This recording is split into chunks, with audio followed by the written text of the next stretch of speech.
Today's topics are distribution shapes and measures of central tendency. Going back to some things we've already looked at, box plot distribution shapes and influence of outliers. Objectives. The students will be able to compare the measures of central tendency with respect to distribution shape. The students will be able to describe the distribution shape of a box plot. The students will be able to describe the influence outliers have on a set of data. Review. Give the distribution shape of each histogram. The first one is bell shape. That second one is skewed to the right, right skewed, or positively skewed. All three terms are used for that shape. The third one is U-shape. Because the tallest bars, the most frequent values, are on the far ends. If they weren't quite on the far left and the far right, it would just be bimodal. But there are two modes to this distribution. And the last one is skewed left, left skewed, or negatively skewed. Three words to describe the same situation. We are matching the mean, median, and mode to each of the distribution shapes shown above that we just recently described by their distribution shape. To me, the most obvious one is option B, because it's the only one with two modes. Option B would be this one right here, and then B is no longer available. Let's see, another one. In part C, the mean, median, mode are all the same. That looks like the first one, the bell-shaped distribution. Now the other two. I think the mode is the key to these. In part A, the mode is 3.8, which is low, so our peak should be to the left.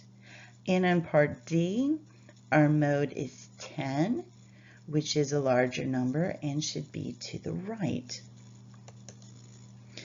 So this distribution goes with A because the mode is 3.8, which is the lowest value. And then our last one is D, where our mode is 10, which is the most frequent and is a higher value. Let's relook at some of these shapes. This one is bell-shaped, and our mean, median, mode are all in the same location. They're all 6. So there's the mode, and the median, and the mean, and they are all equal. This distribution is skewed to the right. This is the one where the mode, 3.8, was our lowest value. So focus on the mode, and 3.8 would be about here on our graph. Our median is 6, and the mean is 6.2. In a skewed distribution, and this is skewed to the right, our mean is pulled more towards the tail. In this case, the larger numbers. So our mean is going to be larger in value than our median, which is larger in value than our mode. The next distribution we are going to focus on is skewed left. So once again, the mode is the thing to look at first. That's the most frequent, or the tallest bar, which is going to be at 10. Our median is 8.5, which is farther to the left, but our mean is pulled more towards the tail of our distribution, which in this case are the lower data values, and that is 8.1. So let's compare the mean, median, and mode in these distributions. They are both symmetric, But the one on the left is bell-shaped. That's a more specific value for it, and our mean, median, and mode are all the same value. On the right, that's a uniform distribution. It's also symmetric, but it's very different than the first one. Our mean and median are still in the same location, but there is no mode. There's no peak because all the bars are the same height. They have the same frequency. Here's a couple more distributions. The one on the left is skewed left, or left skewed, or negatively skewed. The tail is heading towards the lower values. Our mean is pulled more towards the tail, so our mean would be less than the median, which is less than the mode. If it's skewed to the right, or right skewed, or positively skewed, then our tail is going towards the larger values. So our mode would be the least in value, and then the median and the mean. Remember, the mean is pulled more towards the tail. Distribution shapes for box plots. We describe the distribution shape for a box plot by analyzing it in two parts, the box and the whiskers. Let's first focus on the box. If the two sides of the box are equal in width, the distribution is said to be symmetric in the box. If the left side of the box is wider than the right side of the box, the distribution is said to be negatively skewed in the box. If the right side of the box is wider than the left side of the box, the distribution is said to be positively skewed. The second part of the distribution of a box plot is the whiskers. If the two whiskers are equal in length, the distribution is said to be symmetric in the whiskers. If the left whisker is longer than the right whisker, the distribution is said to be negatively skewed in the whiskers. If the right whisker is longer than the left whisker, the distribution is said to be positively skewed in the whiskers. Describe the distribution shape of each box plot by analyzing the box and the whiskers. So this distribution is blank in the box. So if we look at the box, it is wider to the right, so that is positively skewed. And the whiskers look like the same length, so it is symmetric in the whiskers. So this distribution is positively skewed in the box and symmetric in the whiskers. Let's look at the next one. We are looking at the box first, and the two sides look to be the same. So that would be symmetric in the box. And the whiskers, the one on the left is longer than the one on the right, so it's negatively skewed in the whiskers. This distribution is symmetric in the box and negatively skewed in the whiskers. We have three box plots over there for M&M data from past years. Which box plot has an outlier? If we look at the box plots, the box plot for brown has an outlier. How do we know? Because there is a dot. And what data value is the outlier? And that would be the data value 9. The data value 9 for the brown box plot is an outlier.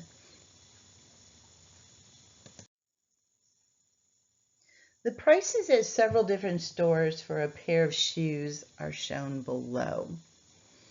2 days later, another store has the same shoes on sale for $65.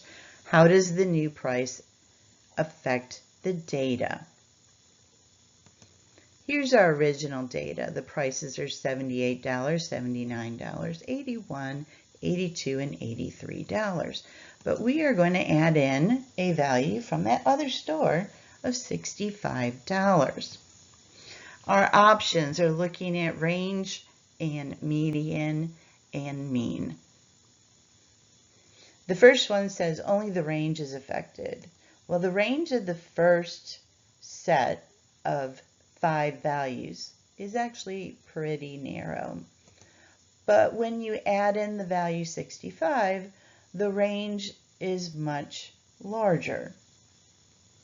So the range is affected, but we don't know if that's the only value.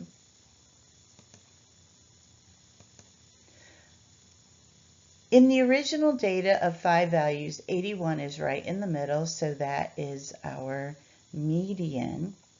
But when we add in the data value 65, there are now 6 data values, and our median has moved down to 80. So it did not increase. So that kind of knocks out the next option. The mean for the original data set was 80.6. Add them up, divide by 5. The new data set with the value 65, our mean went down to 70.5. So the next option where it says the mean increased is incorrect because it actually decreased. So the mean decreased and the range increased would be our answer.